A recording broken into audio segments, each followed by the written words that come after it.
Hello friends, आज हम लोग गुरुदेव रविंद्रनाथ के शैक्षिक दर्शन के बारे में पढ़ेंगे। गुरुदेव रविंद्रनाथ के नाम से हम सभी भली भांति परिचित हैं। इन्होंने ही गांधी जी को महात्मा नाम दिया था और महात्मा गांधी ने इन्हें गुरुदेव की संज्ञा दी थी, तो दोनों ने एक दूसरे का नाम दिया। गांधी जी को गुरुदेव ने महात्मा कहा और महात्मा गांधी ने रविंद्रनाथ टैगोर को गुरुदेव की उपाधि दी। रविंद्रनाथ टैगोर या रविंद्रनाथ ठाकुर दोनों एक ही हैं। इनका जन्म 7 मई 1861 को कोलकाता के जोड़ा सांको ठाकुरवाड़ी गांव में हुआ था। उनके पिता का नाम देवेंद्रनाथ टैगोर था और माता शारदा देवी थी। उनकी आरंभिक शिक्षा कलकत्ता के सेंट जेवियर स्कूल में हुई थी और बैरिस्टर बनने की इच्छा में उन्हें 1878 में इंग्लैंड के ब्रिजस्टोन में पब्लिक स्कूल में नाम लिखाया गया और फिर लंदन विश्वविद्यालय में उन्होंने कानून का अध्ययन किया। लेकिन 1880 में वो बिना डिग्री प्राप्त किए ही स्वदेश वापस आ गए। 1883 में उनकी शादी मृणालिनी देवी के साथ हुआ।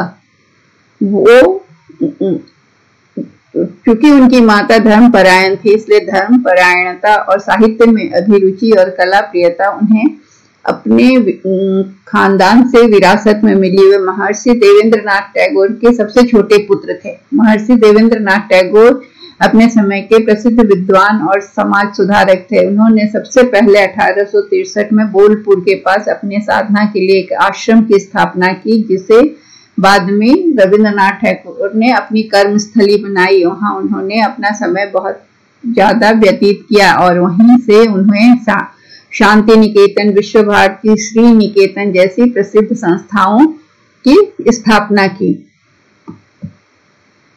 समृद्ध परिवार में जन्म लिए थे। वे बहुत ही जमींदार परिवार था उनका और बंगाल का बहुत धनी मानी परिवार था, इसलिए उनका बचपन बड़े आराम से बीता। पर उनका मन स्कूल में बिल्कुल भी नहीं लगा। वो विद्यालय में जो भी उनका अनुभव हुआ वह एक दुःस्वप्न के समान था, जिसके कारण उन्होंने शिक्षा व्यवस्था में सुधार लाने के लिए बहुत कुछ किया।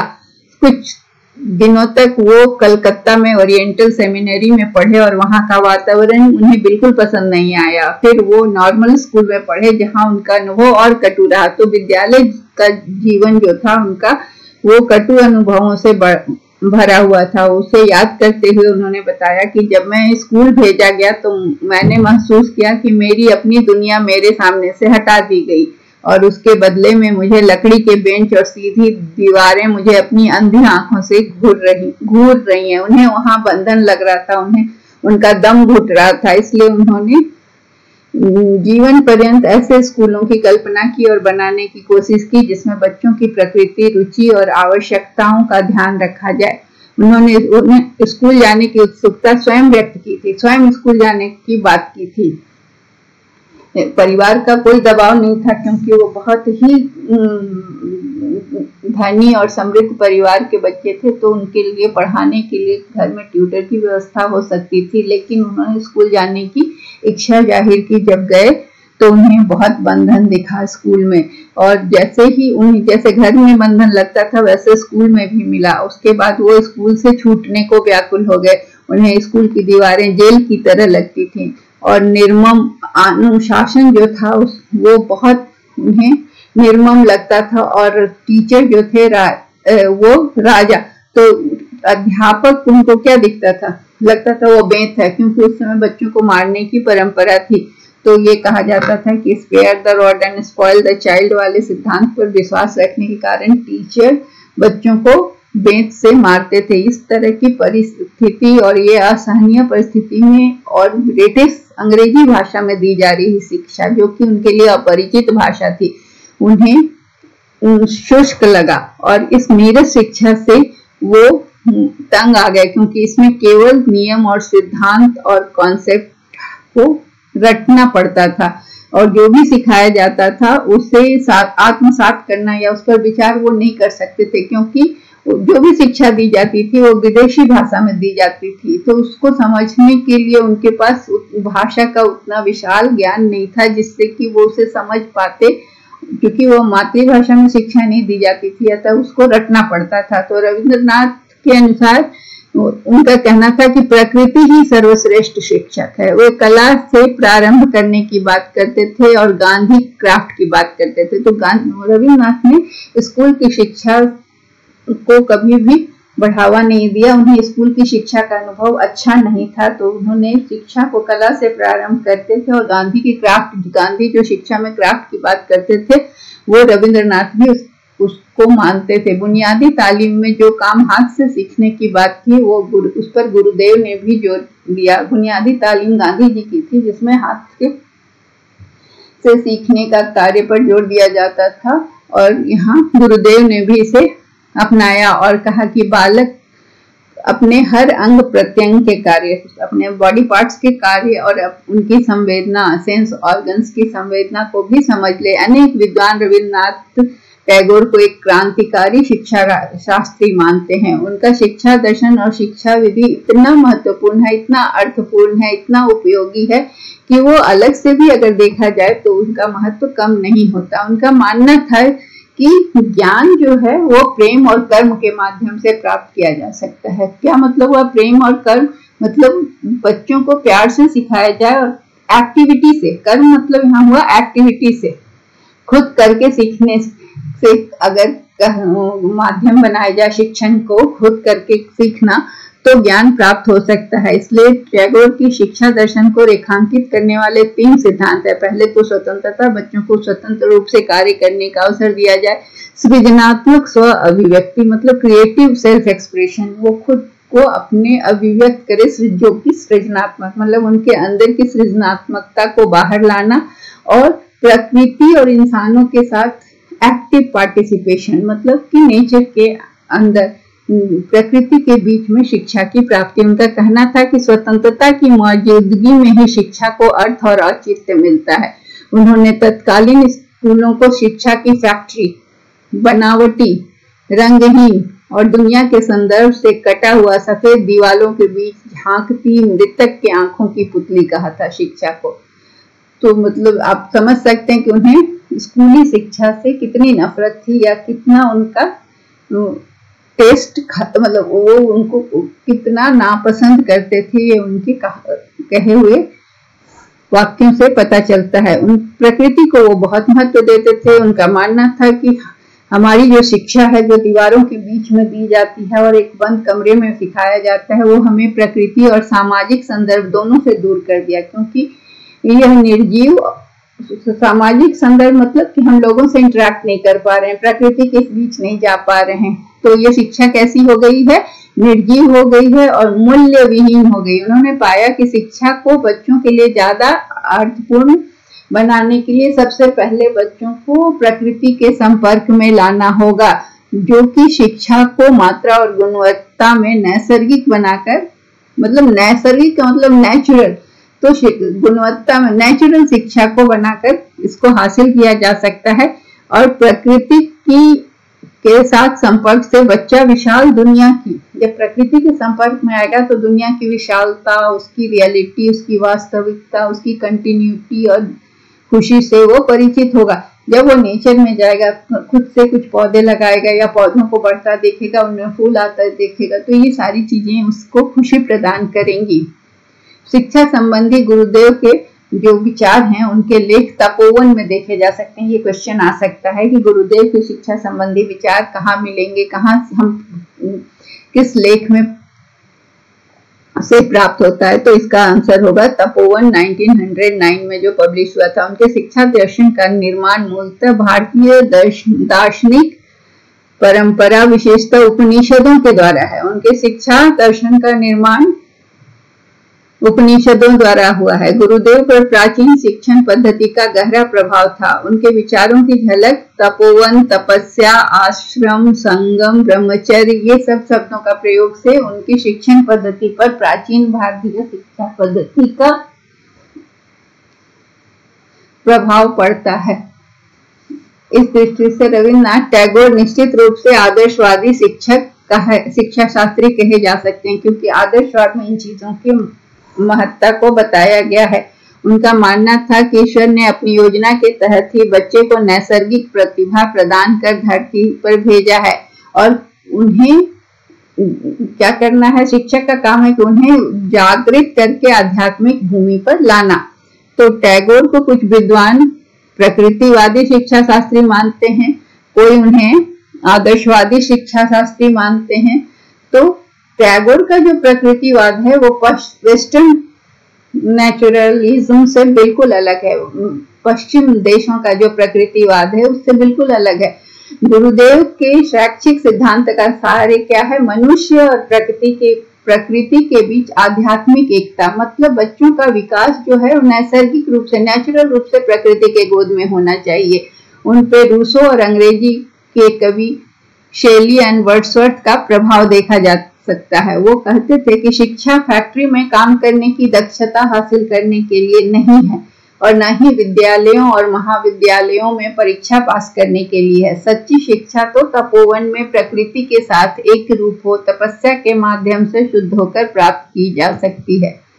शिक्षा का उद्देश्य रविन्द्रनाथ टैगोर के अनुसार शिक्षा का उद्देश्य है, पहला, बच्चों का सर्वांगीण विकास। टैगोर का मानना था कि जो शिक्षा बच्चों पर थोपी हुई होती है और वो नहीं होनी चाहिए, बल्कि बच्चों को प्रकृति के मुक्त वातावरण में बच्चों की इच्छा के अनुरूप, उनकी रुचि के अनुसार शिक्षा प्रदान करनी चाहिए। गुरुदेव मानव के विभिन्न पक्षों का समन्वित विकास चाहते थे। उनका शिक्षा का उद्देश्य केवल परीक्षा को पास करना नहीं, बल्कि एक अच्छे मनुष्य का निर्माण करना उनका मानना था। इसलिए बच्चों का मस्तिष्क के साथ साथ भावात्मक और शारीरिक पक्ष का भी समन्वित विकास हुआ, शिक्षा का ऐसा उद्देश्य होना चाहिए। गुरुदेव रविन्द्रनाथ का शिक्षा और प्रशिक्षण के द्वारा भारतीय ग्रामीण संस्कृति को पुनर्जीवित करने के पक्ष में था। वे चाहते थे कि कृषि और ग्राम उद्योग की शिक्षा दी जाए। ग्राम उद्योग की शिक्षा, जो गांव में क्राफ्ट होता है, आर्टिजन जो होते थे, उन सब चीजों को फिर से उभारा जाए। रविन्द्रनाथ शिक्षा के द्वारा मानव और प्रकृति के संबंध को मजबूत करना चाहते थे और मनुष्य को प्रकृति के प्रति संवेदनशील बनाना चाहते थे। उनका कहना है कि सोचने की शक्ति और कल्पना शक्ति वयस्क जीवन की महत्वपूर्ण क्षमताएं हैं, जिसका विकास बचपन से होना चाहिए। सोचने की शक्ति और कल्पना शक्ति का विकास।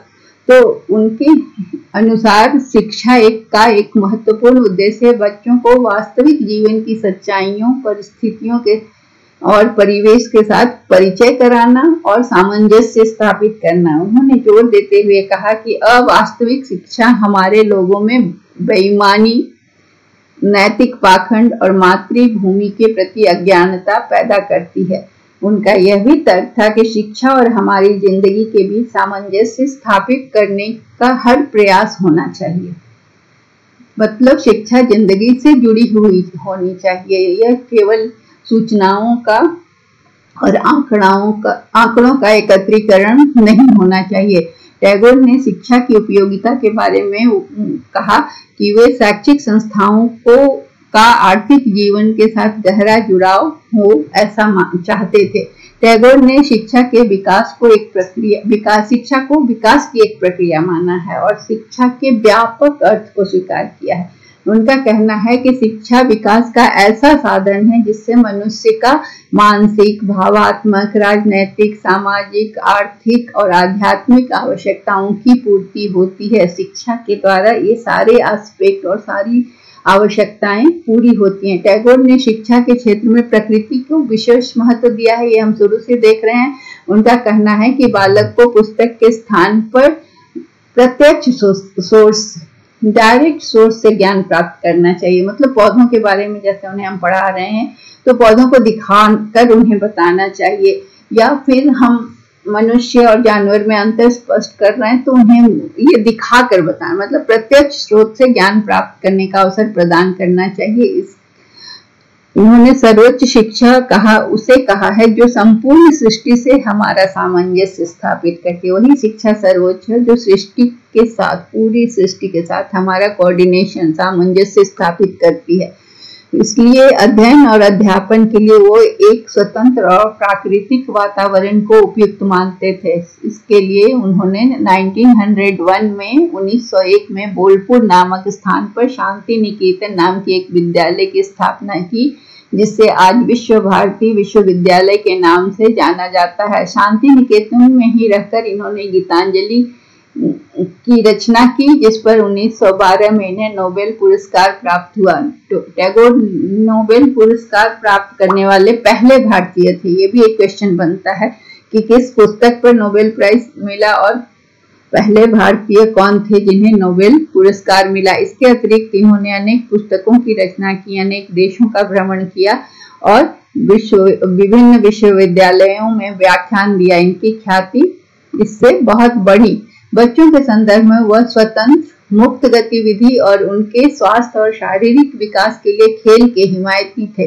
उनका कहना था कि अगर बच्चे कुछ नहीं सीखते हैं तो भी उनको खेलने का पर्याप्त समय मिलना चाहिए। पेड़ों पर चढ़ना, तालाब में तैरना, फूल तोड़ना, छीलना, प्रकृति के साथ हजार शरारतें जारी रखने से उनके शरीर को पोषण मिलेगा, मन को खुशी मिलेगी और बचपन की नैसर्गिक जो बचपन आजकल बच्चों को होमवर्क और किताब के बैग से लग जाने के कारण उनकी नैसर्गिक प्रेरणाएं खत्म हो जाती हैं। उनका कहना था कि अगर प्रकृति के गोद में शिक्षा दी जाए तो बच्चों के नैसर्गिक प्रेरणा को संतुष्टि मिलेगी। उन्होंने कहा कि हमारी शिक्षा स्वार्थ पर आधारित और परीक्षा पास करने के मकसद से प्रेरित है और जल्दी से जल्दी नौकरी मिल जाए, इसके लिए एक कठिन और विदेशी भाषा को हम सीखने में लगे हुए हैं। इसके कारण हमें क्या हुआ है कि रटने की प्रवृत्ति पैदा हो गई है। नियम, परिभाषा, तथ्य, विचारों को रटने की दिशा में धकेल दिया गया है, जो कि हमें वक्त भी नहीं देती है, ना ही प्रेरित करती है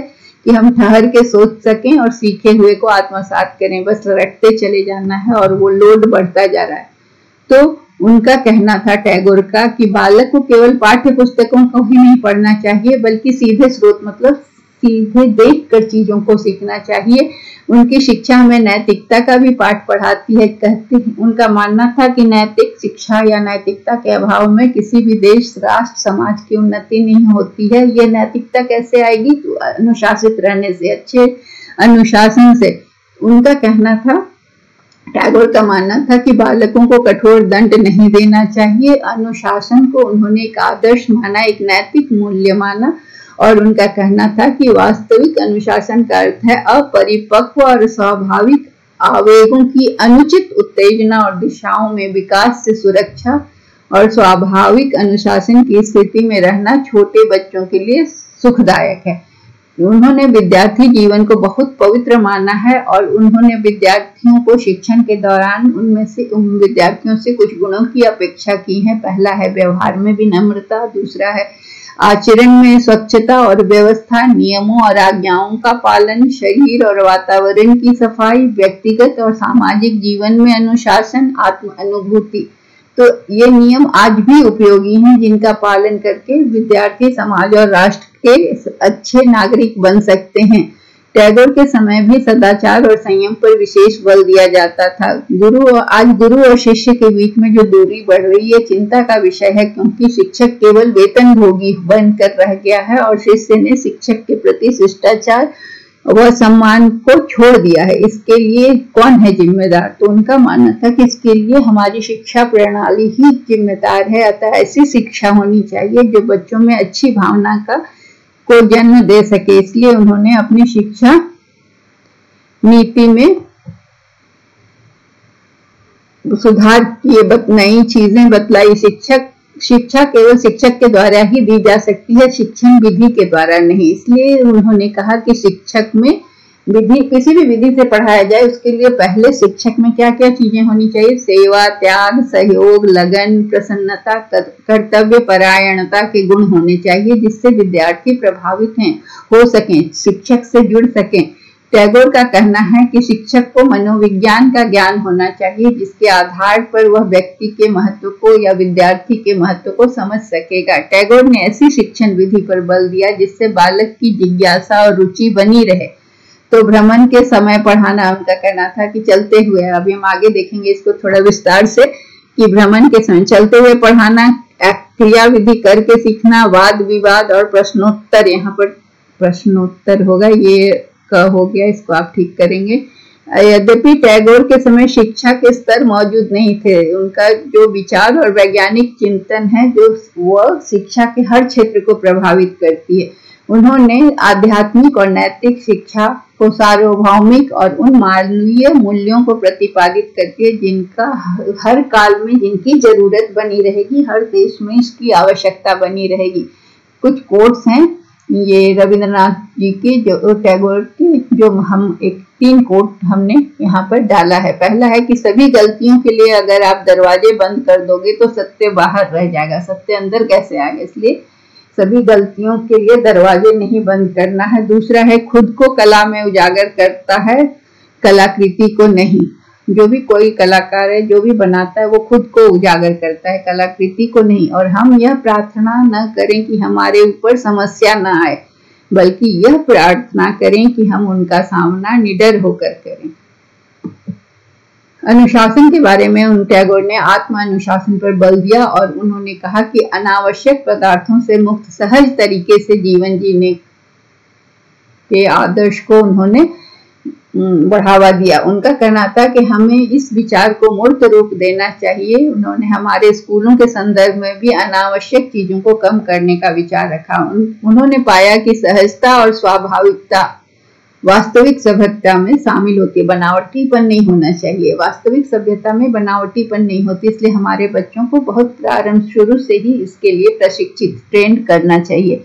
उनका मानना था कि वस्तुओं को विलासिता से मुक्त होकर बच्चा अपने हाथों और पैरों के बृहत्तर उपयोग करने के साथ साथ जमीन और धरती से भी परिचित होगा। बच्चे को खुद करके जब सीखने के लिए कहा जाएगा तो वो सब हर चीज का महत्व समझेगा, श्रम का महत्व समझेगा और पैसे की कीमत समझेगा, कार्य की महत्ता समझेगा। शिक्षण विधि के बारे में उनका सुझाव था कि प्रकृति के तथ्यों का अध्ययन प्रकृति की वास्तविक परिघटनाओं और प्रकृति में वन्य जीवन के माध्यम से होना चाहिए। उनका कहना था कि इतिहास, भूगोल और अन्य सामाजिक विज्ञान के तथ्यों का अध्ययन जहां तक संभव हो प्रत्यक्ष स्रोत से। इतिहास में अगर कुछ पढ़ाना है पुराने मॉन्यूमेंट्स को तो उन्हें दिखाकर पढ़ाना चाहिए। भूगोल में अगर नदी, पहाड़, झरना सबके बारे में बताना है तो ले जाकर बच्चों को दिखलाकर पढ़ाना चाहिए। विद्यार्थियों को अपने सामने मौजूद वस्तुओं के संपर्क में आने से उनके अवलोकन, ऑब्जर्वेशन का कैपेसिटी बढ़ता है, रीजनिंग बढ़ता है, लॉजिकल पावर बढ़ता है, तार्किक शक्तियों का विकास होता है। फिर उन्होंने कहा कि छात्रों को सोचने के लिए प्रेरित करना चाहिए और किताबों में जो उन्होंने पढ़ा है उससे कई तरह का सवाल जवाब करना सिखाना चाहिए। शिक्षण विधि में प्रश्नोत्तर विधि को उन्होंने प्रश्नोत्तर विधि की सराहना की और उन्होंने कहा कि इसे शिक्षण में लागू करना चाहिए। अगर वे किताबों की सामग्री की आलोचना करते हैं तो हमें मानना चाहिए कि उन्हें सच्ची शिक्षा मिली। किताब को जो कुछ दिया है, लिखा है, उसको अगर वो आंख मूंद कर मान लेते हैं तो उनमें क्रिटिकल थिंकिंग का नहीं विकास होता है, और अगर वो उनका क्रिटिकल थिंकिंग का विकास होता है तो वो सब उसमें लिखी हुई चीजों पर आलोचना करते हैं, प्रश्न करते हैं, तो इससे पता चलता है कि उन्हें सच्ची शिक्षा मिली है। रोजमर्रा के जीवन की विभिन्न समस्याओं को उनके सामने पेश किया जाना चाहिए और उस पर उनके समाधान को जानना चाहिए।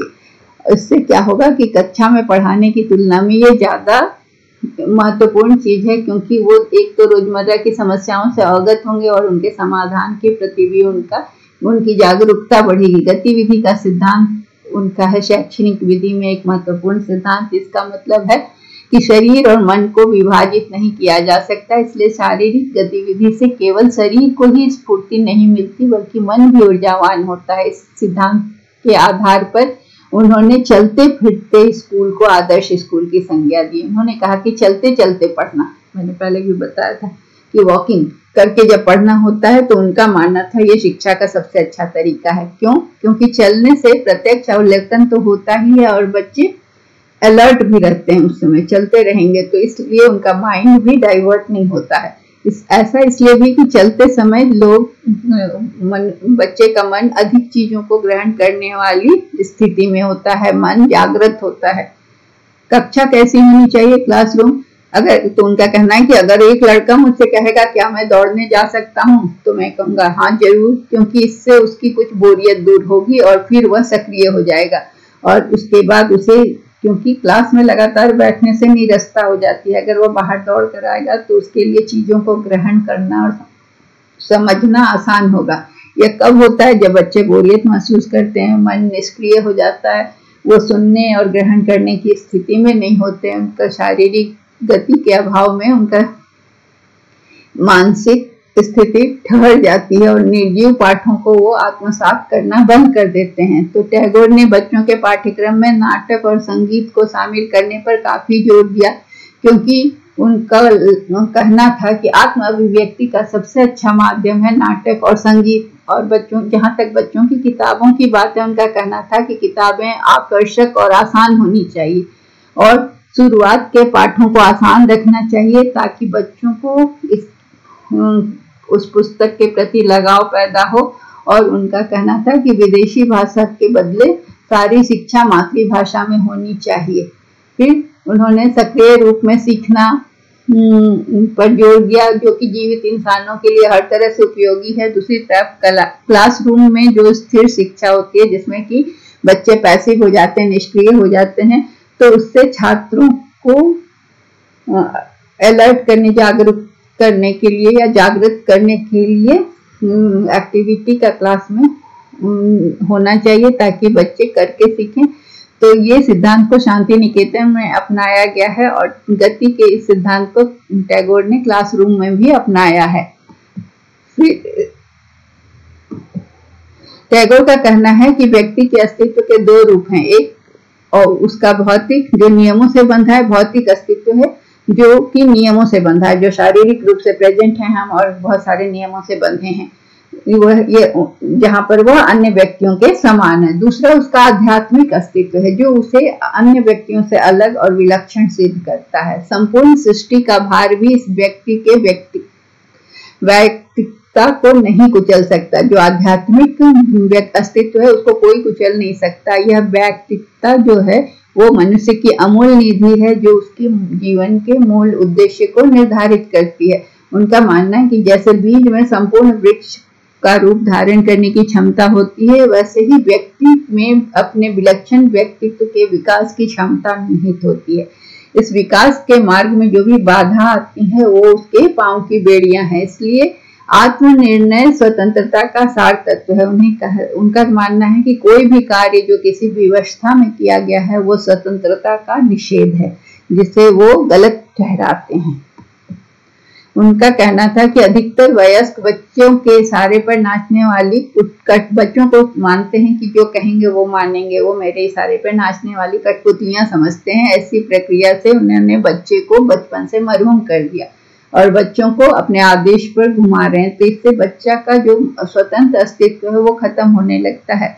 इसलिए बच्चों को अपने पाठों के लिए केवल स्कूल की ही आवश्यकता नहीं है, जहाँ पर बल्कि उनको एक ऐसी भी दुनिया चाहिए जहाँ खाली नियम कानून ना हो, बल्कि व्यक्तिगत प्रेम हो और प्रेम से उन्हें सिखाया जाए। तो टैगोर के विचारों में प्रकृतिवाद और मानवतावाद का काफी विश्वास दिखाई देता है और इस विचार में वो बाल केंद्रित शिक्षा का स्वरूप रखते हैं। तो निष्कर्ष के रूप में हम कह सकते हैं कि टैगोर ने भारतीय संस्कृति के आधार पर राष्ट्रीय शिक्षा की नींव डाली और टैगोर ने शिक्षा का स्वरूप अर्थ समृद्ध और पूर्ण रूप में लिया है।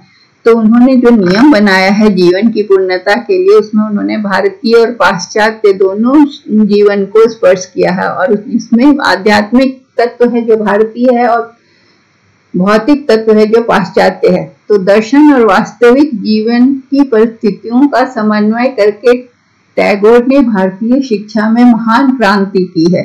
तो ये शिक्षा दर्शन जो टैगोर का द्वारा दिया गया है, इसको ध्यान में रखा जाए तो बच्चों का चहुमुखी ऑलराउंड डेवलपमेंट होगा। और अगर उनके सिद्धांतों को वर्तमान शिक्षा में लाया जाए तो अनुशासनहीनता, उद्दंडता और कर्तव्यहीनता में जो बढ़ रहा है अभी की शिक्षा में वो कम होगा और वर्तमान में रविन्द्रनाथ टैगोर की शिक्षा संबंधी सिद्धांतों की महत्ता आवश्यक है, जो हमारी आने वाली पीढ़ी में नैतिक और मानवीय मूल्यों को बढ़ावा देगी और उनकी महत्वाकांक्षाओं को पूर्ण करते हुए उनमें उत्तम गुणों का विकास करेगी, जो जिससे समाज, देश, राष्ट्र और अंतरराष्ट्रीय एकता बनी रहेगी। So that's all. Thank you. अगर आपको ये अच्छा लगे तो इसे लाइक करेंगे। धन्यवाद।